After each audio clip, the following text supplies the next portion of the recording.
Democracy depends on a free press. Please support our independent journalism at democracynow.org/give. This is Democracy Now!, democracynow.org, the War and Peace Report.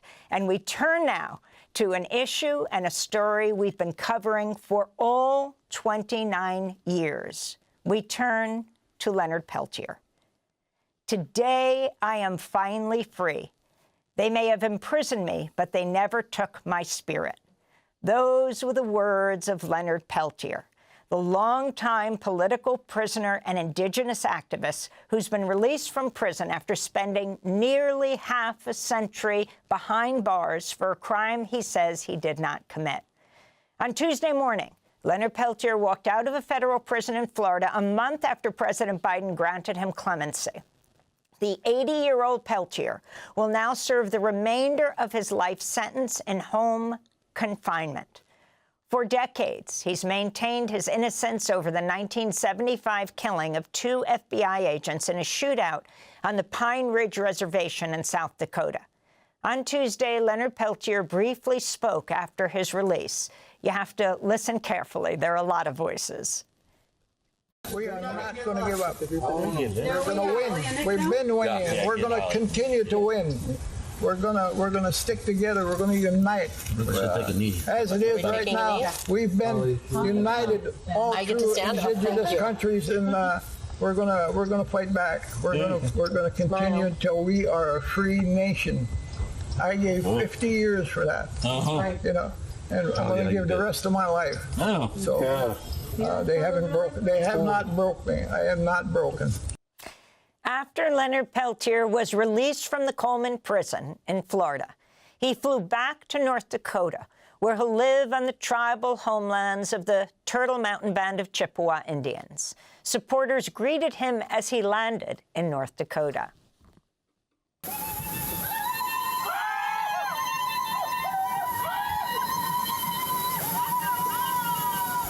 Supporters of Leonard Peltier also gathered in Florida Tuesday morning to greet him after his release.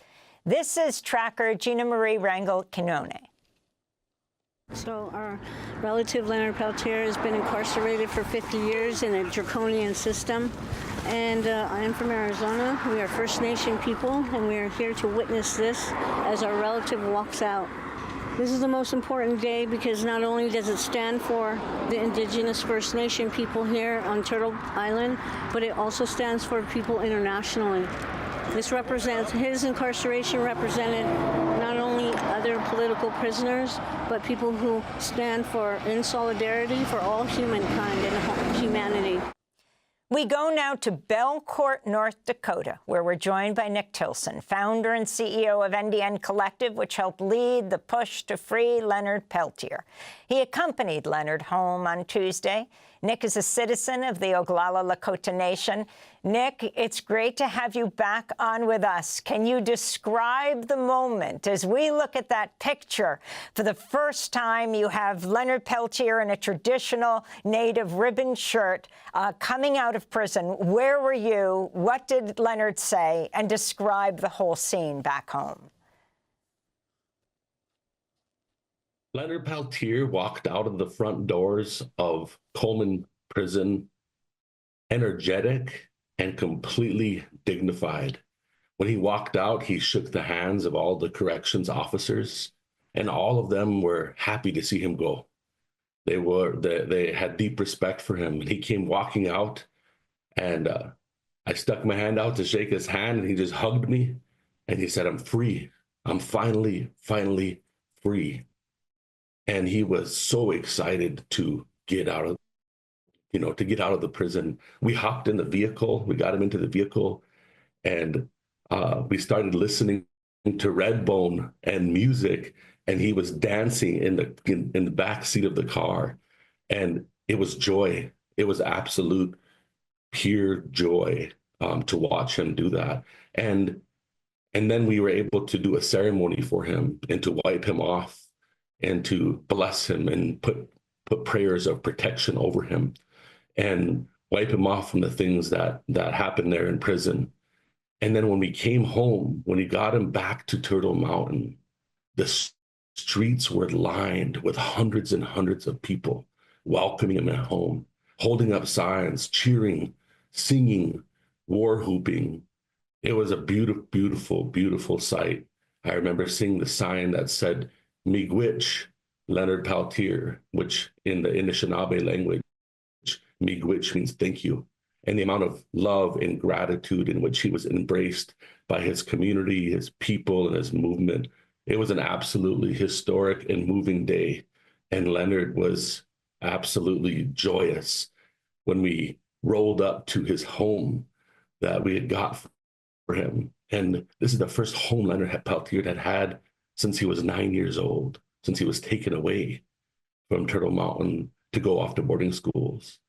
And now he walked into this home that was prepared for him, and he loved it. And we prayed in that home, and we blessed out that home. And Leonard sat down on the couch and said, here, I'm finally home. And he thanked everybody.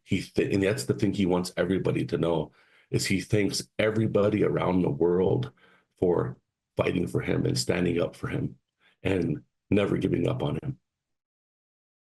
And Nick, could you talk about the significance of his release for the First Nations peoples in this country and really throughout the world?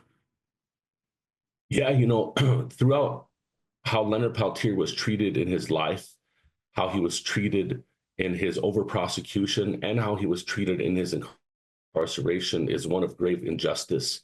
And that's pretty consistent of how this country has treated Indigenous people since the inception of this country. And so the release of Leonard Peltier is something that touches all of us, because all of us see a little bit of ourselves in Leonard Peltier, and we see a little bit of our struggle in Leonard Peltier. And so Leonard Peltier's release is a day of victory and liberation for Indigenous people and human rights defenders everywhere, because of the symbolism of how long this has gone on and the injustice that exists in his life, but also in the world. And so to us, it's an acknowledgement. It's an acknowledgement that what they did to Leonard Peltier was wrong. What they did to Indigenous people was wrong. And at that time in history, when Leonard and the American Indian movement were rising up, they were rising up at a time in which our ceremonies were outlawed. Our languages were outlawed. They were trying to terminate the tribes. And that uprising created pride and brought back our languages, and it brought back our culture, and it brought back our ceremony. And it was that very foundation that became the foundation that freed Leonard Peltier, because this effort to free Leonard would have not been possible if it wasn't founded in prayer, if it wasn't founded in our belief system that he fought for and that movement fought for. And so that's why this is full circle to us. That's why this means so much to us as Indian people, that everything that this country did to try to kill us off and eradicate us, Leonard Peltier being free and his liberation is a symbolism that no matter what they did to try to wipe us out, that they couldn't do so successfully, because we continue to resist and rise up and be resilient people. And Nick, I'm wondering, in your conversations with him, did he talk at all about how he was treated while he was in prison, how his fellow inmates regarded him, or the prison officials as well? While he was in prison, he was treated, it was hell on earth all 49 years. And he was revered and respected by the prisoners, but it was hell on earth. He never had proper medical care. He never had the medical attention that he needed, and he was in maximum security the entire time. Think about that. He was in maximum security the entire time. And so, he was so happy to get out of there because of how he was treated in that place, and how bad that place is, not just for Leonard Peltier, but for all prisoners who are in there. And finally, Nick, as we wrap up, there you are. You're in Belcourt in North Dakota. We were in North Dakota for a time covering the Standing Rock Sioux fight against the Dakota Access Pipeline. But talk about the conditions of Leonard Peltier's release, what he will do, how limited is he in his ability to get around? Yeah, there's going to be, we'll be able to report back on that later down the road. We're actually going to be meeting with the RRC, the Residential Reentry Center today, and his point of contact to go over what those conditions are going to be. And so we'll have more to report back on that. The good thing is he'll be able to be in and around his home. He'll be able to walk upon the land, and he'll be able to have a sense of freedom. He'll be able to participate in ceremonies. He'll be able to participate and meet with the movement and his community and families.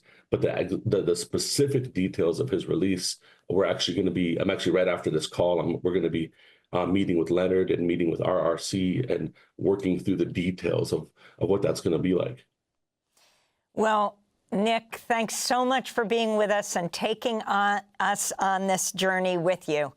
We look forward to talking to Leonard Peltier himself very soon. Nick Tilsen, founder and CEO of NDN Collective.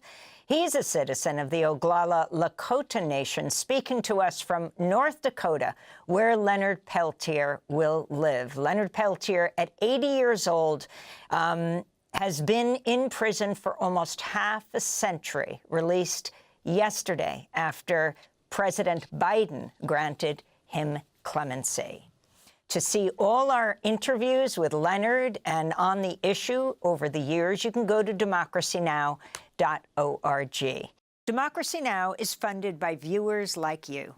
Please give today at democracynow.org/give.